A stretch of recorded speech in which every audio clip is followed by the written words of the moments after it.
Feast TV is presented by Missouri Wine.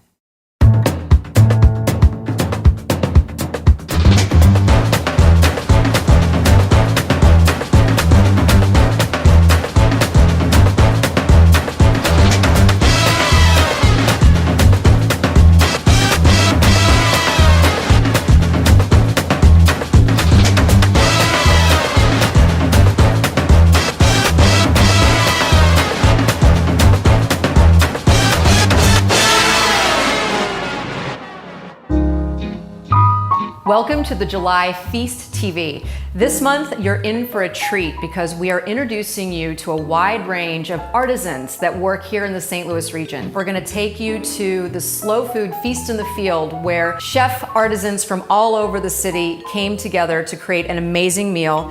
Then we're heading deep into the Ozarks to meet Nicola McPherson, who is behind Ozark Forest Mushrooms. Then it's time for a drink at Brasserie by Niche in the Central West End with a sip of the Big O. And of course, you want to follow alcohol with a little bit of sugar, so we're going to head down to the Botanical Heights neighborhood and meet the woman behind La Patisserie Chouquette. And then we're going to wrap things up back at that slow food dinner with Jamie Toktrop, who makes artisan pasta by hand. First off, I want to introduce the dish that I'm going to make today with this tofu. A lot of people think they don't like tofu, but I guarantee if you make this dish at home, you will love it. This is a block of firm, organic tofu, and we are going to fry it, and it's going to be coated in this sticky, sweet black pepper sauce. It's really, really lovely. I've actually made this dish a number of times for dinner parties. I'm going to pair this kind of Asian-themed dinner with this dry Chambourcin rosé. Number one, the color of this wine is beautiful, but also it has this kind of almost strawberry, and not in an overly sweet way, but a beautifully fruity strawberry nose, and I'm really excited what it's gonna do to kind of pull all these flavors together. So before I actually get started on the dish, let's go check out Feast in the Field.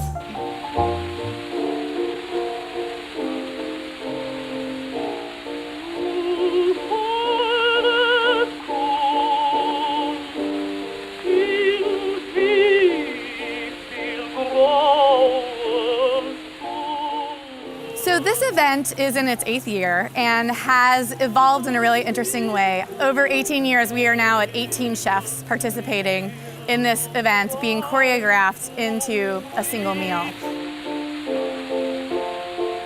I think what has also come along with the increase of chefs is not just this insanely amazing menu, but is just this community of a group of chefs and culinary professionals who really care about supporting local and sustainable food and getting them together in celebration of that food. So Cassie Vyers of Home Wine Kitchen and Table, we call her the chef wrangler.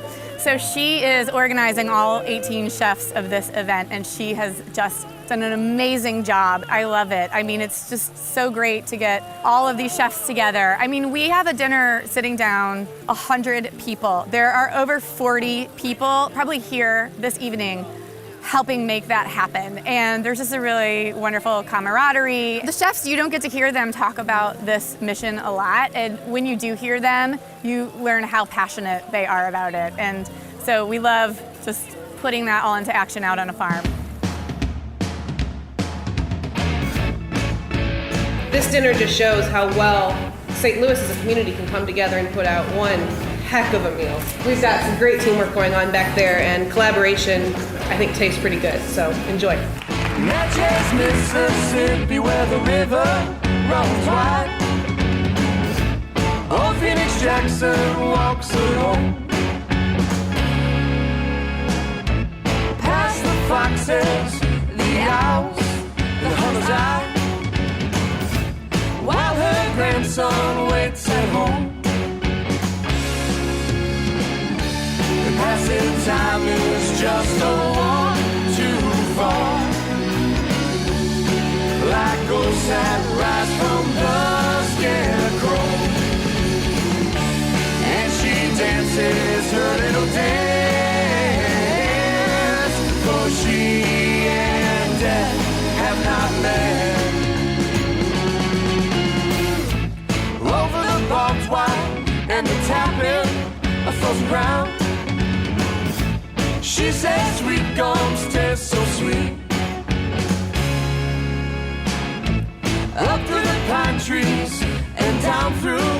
giant oaks, tiny pebbles, count the hours neath the feet.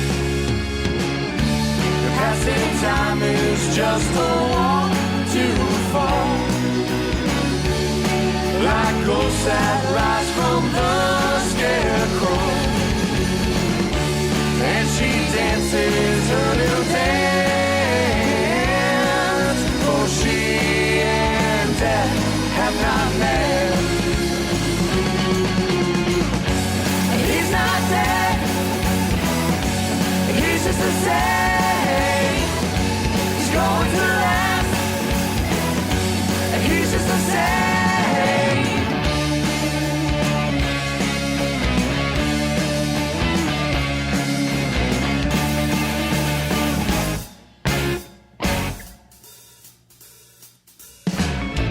Maybe prescriptions, maybe windmills, or maybe ghosts. Only God can see what she steals. Shining metal, flimsy paper, a charity case. She don't care how they feel. The passing time is just a walk. Tonight was an awesome night. Everything really came together as better than I had hoped. The whole evening happened really organically. Just as chefs were putting down their plates, I need this, and somebody would step up and grab it and start doing it. Obviously, we can't fit all 18 people in Joanna's kitchen, so there's definitely time for us to go out back and hang out and talk and have some, roasted pig and have a good time. But when it was time to work, everybody really pitched in and helped out. It really expands who you are and how you approach food to have to work with someone that you've maybe worked with before, but maybe never worked with before, to come up with one cohesive dish that's gonna flow well in the progression of 9 courses throughout an entire evening. When I sent out the initial invitation asking people to participate, I actually said, please don't go overboard on meat. And I actually had to stop and send emails back out and say, could somebody please do meat? I had to ask for people to do meat. Everybody went with vegetables. I think of the 9 courses we served tonight, 6, maybe 7 of them were served cold. And I think that that's something that shows how wonderful the ingredients themselves are and how much thought can go into the preparation of something and not make it tricky, not overthink it, and really just let the food shine. And I think that's what is kind of becoming the right way to approach food right now.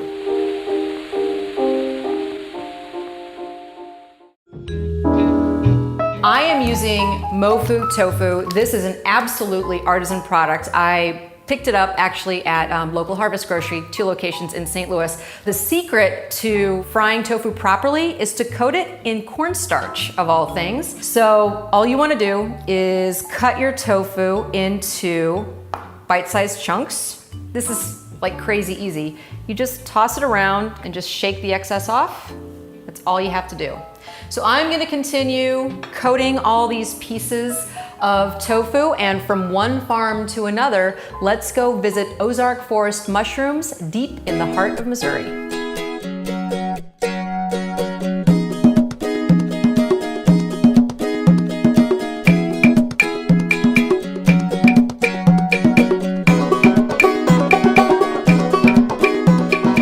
This is like the beginning of our whole business, because it takes really a whole year for us to get a mushroom after inoculation. And so what you're doing is you're drilling a hole into the sapwood. This is the sapwood, you see the brown, and then that's the heartwood. Do you see where the inoculation's gone in? You can see it's starting to grow the white. So, I mean, how did you get into this? It's kind of a... Well, it's crazy, really. Well, I married Dan 25 years ago. We met in England originally. We went to the same university. We have all the resources, the white oak, the cold spring water. We've got a wonderful woods to do production in during the growing season. So how many pounds of shiitakes do you produce in a year? I knew you'd ask me that. Too many, says David, right? Here's like 7,000 to 8,000 pounds. Wow. And we dry anything that we either can't sell or gets wet. Mm-hmm. I love this. Do you want to go look in the greenhouse? Yeah, definitely. Well, let's go. This is beautiful. Normally this greenhouse come just right before hunting season, right? Because everything goes around hunting season around here. David gets this greenhouse plumb full of 3,000 plus logs in here, and it is packed. Now, does David do this by hand? Or does he have, I mean, are you just carrying logs around all day? Yes. How heavy are each one of these? Well, you can pick one up if you want to. Oh, that's not crazy. And they kind of lose weight as they produce mushrooms. Those mushrooms are stunning. Oh my gosh, look at the color. They're like this beautiful kind of... They look like velvet, don't they? Yeah, they do. The shiitakes are wood digesting fungi. They can only live on wood. Okay. And so they can be grown on sawdust or oak logs. Oysters can be grown on all kinds of things. They may be grown on straw, coffee grains, cotton hulls. So you can see the different varieties we've got. Oh, and they are like velvet. I mean, what does it feel like to know that, like, the best chefs in St. Louis, they will only use your product because it's so perfect? Yeah, it is touching when you go out. Sometimes I go out and eat, and you see your name on the menu. It's kind of, yeah, it's sort of like a thank you present. Yeah. All our hard work, you know. Andy Ayres from Riddles was my first customer, and he did a taste test with sawdust-grown shiitakes and our oak log-grown shiitakes, and he said he could taste the difference, and he never looked back. And that was like 23 years ago. 23 years ago, and I had a little baby on my back then. She's now 23, so. Wow, look at this. Yeah. I think we probably have about 20,000 logs on the farm that are in production right now. Oh, look at that. And so this is literally, you put these logs, 50 logs in a tank. It's like one of those big... like a swimming pool. What you call a swimming pool in the city, and it's a cattle water trough in the country. So they spend 24 hours in this. Underwater. And then he'll come in the morning and take these out and then put them on these racks and put the humidity blankets on them, and then he'll overhead mist them. So yeah, here's the mushrooms. Feel here, and you can feel the gills are open, so that one's ready to pick. Oh wow. And this has not got the gills at all. So it's not the size of the mushroom, it's how open they are. Do you see? As somebody who creates an artisanal product, when you hear that word, what does that mean to you? Well, love of labor. I think a lot of it. It is part of it, because it has to be, and attention to detail. And the quality of the product is paramount, is the best. You can't beat it. So the oil that I am frying my tofu in is grapeseed oil. And I've chosen grapeseed because it has a very high flash point, which means that at really high temperatures, it doesn't burn. It also is a neutral flavor. And I've heated the oil slowly on medium. I don't want this to be screaming hot, because you want to very gently cook it. Now, of course, not all artisan products are found at the farmer's market. So while I finish frying up all these marshmallow-looking pieces of tofu, take a trip with me to the Central West End and meet the folks behind the Big O. The Big O came about when we tasted some homemade limoncello. I asked Bill to create it, and we made it together. It was horrible. We had to throw it out, and we threw it out twice. She said, well, let's try something. I've never had a good ginger liqueur. Let's try this. This has been about 10 years ago. And I said, well, okay.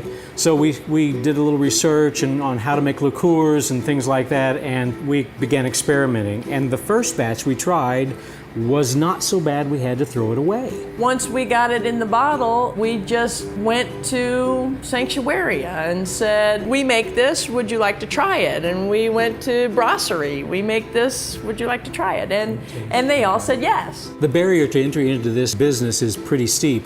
Luckily, we're naive enough, we didn't know that, and we just put our heads down and did it.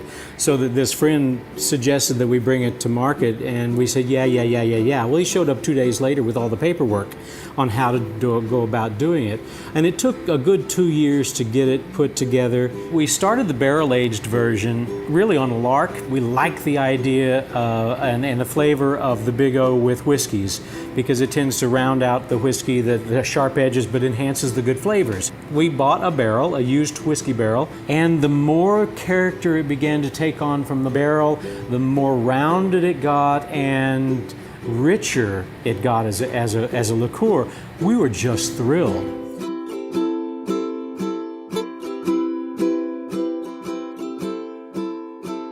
My drink consists of El Tesoro Reposado tequila, the Big O, papaya juice, fresh lime juice, and Angostura bitters, and a little bit of mint. So when I'm making my drink, I'm gonna start with the mint. I usually slap them to release the oils, Then I will follow by the fresh lime juice. Again, when you're using juices, now papaya juice, it's gonna be a little bit harder to get a very fresh papaya juice. It's gonna work well for you, but as far as citrus goes, always fresh. 2 limes, you could make enough for a party.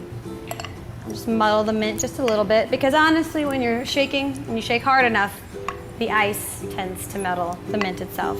Next, I will take our Big O liqueur, and I have 3/4 of an ounce of this. So you're really gonna get that gingery flavor and the spice. And what complements the Big O really well is this reposado tequila. And then I'm doing 2 dashes of Angostura for good measure. And I'm gonna shake this ice about 10 seconds. I have pre-crushed a little bit of ice. And then I know some people would differ or disagree with me, but I always strain my cocktails because I don't like little bits of the mint. I don't need that in there. You just need the flavor, the essence of it. You don't want that getting stuck in your straw. That's the Frida and Diego. We do everything from the very beginning. We label the bottles. We, taste it. We chop the ginger. The ginger. We do the syrups. We do everything, and we do that because we want it to be just perfect. Our name is on it, and so I can't give it to, say, my mother. Why? I wouldn't give something inferior to my mother. I wouldn't give something inferior to anybody. So that's what I see as the artisan portion of it. If you want to get it right, you do it yourself and you do it meticulously, and you really care about the final product. We won't serve it to anybody unless it's perfect. I have a humongous hunk of butter that I'm melting in my pan, and my tofu is fried and just kind of sitting off to the side. Now, obviously, this is not an authentic Asian recipe because we're using butter, but the flavors are really lovely, and I think you're going to enjoy how everything comes together. So I'm gonna melt my butter, and then I'm going to be adding my shallots, my ginger, and then, of course, garlic, and it's like 12 cloves of garlic. So don't be stingy. I'm also going to be adding some sugar, and I chose to use an Asian version of sugar. It's actually cane sugar that's been compressed into like a brick.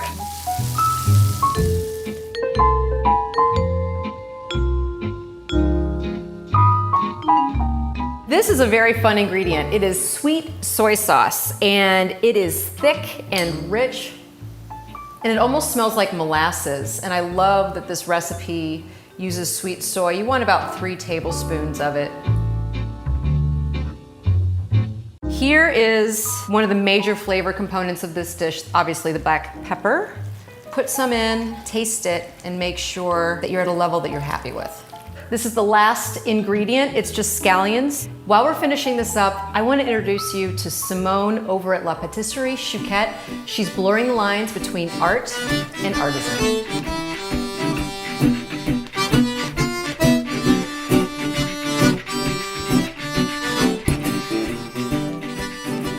Well, I was going to be meeting up with my husband in France, and I said to him, I am saving all of this money for my first designer handbag. Like, we are gonna go to Galeries Lafayette, which is like the department store in Paris. I got there, and the girl, who works there, she came up to us, and there was a bag, and it was gorgeous, and I go over to it, and I'm like, I wonder how much it is. And I was so excited because that was the bag that I wanted.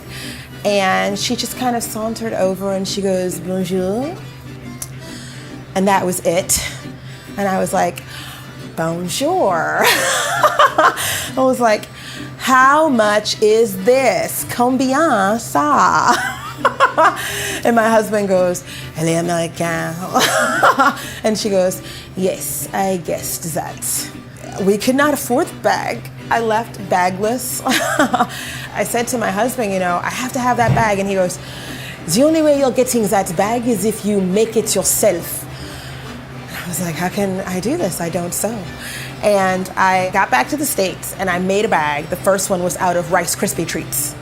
And it was pretty cute and it was pretty easy. And I said, I wonder if I can do that out of cake. And I started with cakes, and then that morphed into chocolate pumps. And then that went into necklaces and just recently bracelets that were beautiful and delicious. Our creative process is a little intense, definitely not scary, but fun, but intense, because we don't have books for you to look through. It's not just cake. You are paying for a creative experience that is unlike any other, and that you can honestly say, you know, that is my cake, and I am not going to create that cake for anyone else. So when a person comes into Chouquette, we sit down like civilized people, we have a little bit of tea, a little bit of coffee, and we talk about themes and we talk about inspiration, because it's a collaboration between the two of us. And so it's my ideas and it's their ideas. So I like it when they come and say, I have an idea. I then take all of that back and create an idea board. It's kind of like Pinterest, only I actually have fabrics and swatches and buttons and things, and we put it together on the board with my team. So it's kind of like redecorating at home. You know, you get to have some input, but in the end, you've trusted a stylist or a designer to really come in and put those finishing touches and bring it all together. I always ask myself, what do I want to eat? It could be a good thing, it could be a bad thing, but I never ever say, what will people like? Because I think that by me doing that, I'm robbing them of things that they could have had. I think that people are so smart now and so conscious of choices that they're making, and that helps us because it keeps us on our toes. There's always gonna be room to grow as long as the customer base wants to really go on an adventure with us and go, okay, I haven't had it before, but I'm gonna give it a try this one time. And then when they say that, I know that they'll try it again. Artisan to me means that it is something that I've created from start to finish. It is something that I have, you know, sat and, you know, there's always a little bit of stress over it because, you know, being a pastry chef is so difficult. Being a chef, period, you're creating, you're constantly creating. When your hands aren't in it, you're still creating. And you want to be able to make things that are, you know, unique to you. And when people look at something, I want them to be able to say, that's Simone 4 on that plate. And I think that the artisan approach to that means that I have given everything that I can to make sure that it is not just delicious and beautiful, but that it's also unique. I want to make sure that what we are doing right now means something to us and that we could not have done it better. And so that is the most important thing for me, to be in a competition with myself.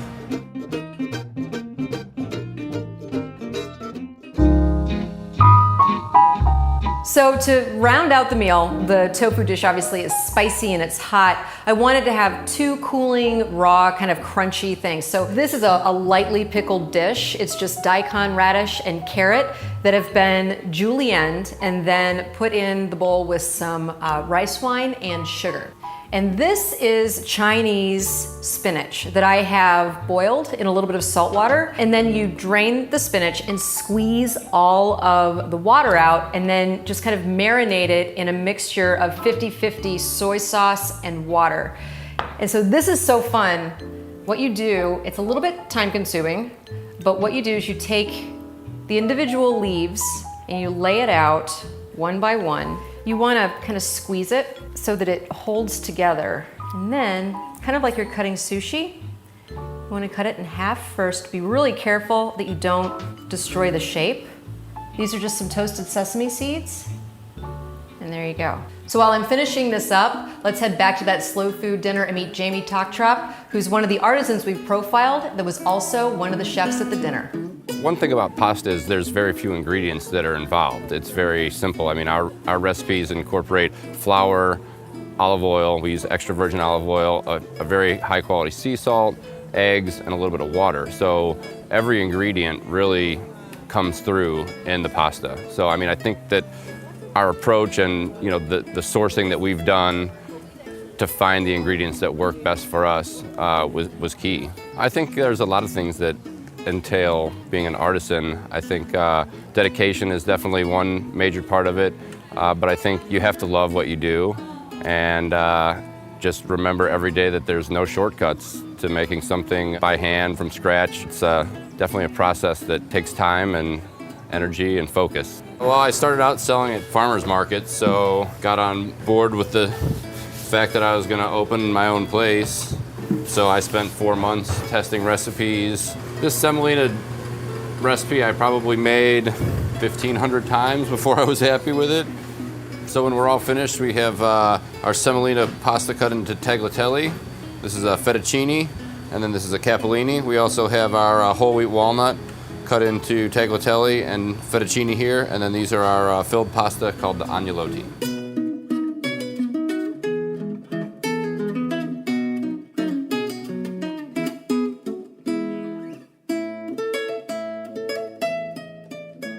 Anthony Devote from Five Restaurant and I have put together a dish. It's a smoked trout terrine with langostinos, a little bit of chive.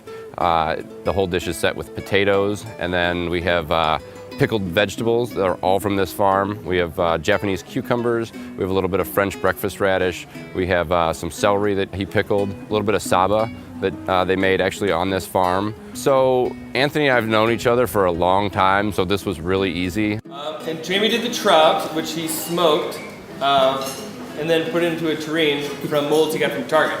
But I don't know anything really other than that, so I can't really go on further. We didn't really have to spend a whole lot of time fussing around. It was kind of a divide and conquer kind of approach. We both have faith in each other's ability, and we've worked in different capacities before. So he was in charge of pickling all the vegetables and doing that end of the things, and we made the trout terrines at Stellina. Well, as you can see, it takes a lot of hands to make this happen. So everybody kind of just pitches in and does their part for everybody's dish. I think that's the best way to go about one of these things. I think, you know, when you think of artisans, I mean, I think that everybody here falls under that category. I mean, the days of chefs with big egos and things is kind of past us. I mean, everybody that is here gets along. Everybody helps out making each other's dish work. It's just a really cool thing to see everybody. I mean, there's nothing that any of us wouldn't do to help the other one out, even if we don't really know each other. I mean, it's a fun event. We get to show off a little bit for the guests that come, and everybody wants it to be a success. I adore this dish, and pairing it with these two salads really helps to balance the heat and the richness of the dish, because remember, we cooked it in butter. The perfect pair with this type of a dish would be either a rosé or a slightly sweet white wine like a Traminette. This rosé of Chambourcin from Edgecliff is going to be the perfect pair as I dig in out on the patio. So thank you again for joining me this month. And of course, I want to thank our presenting sponsors, Missouri Wines. Cheers.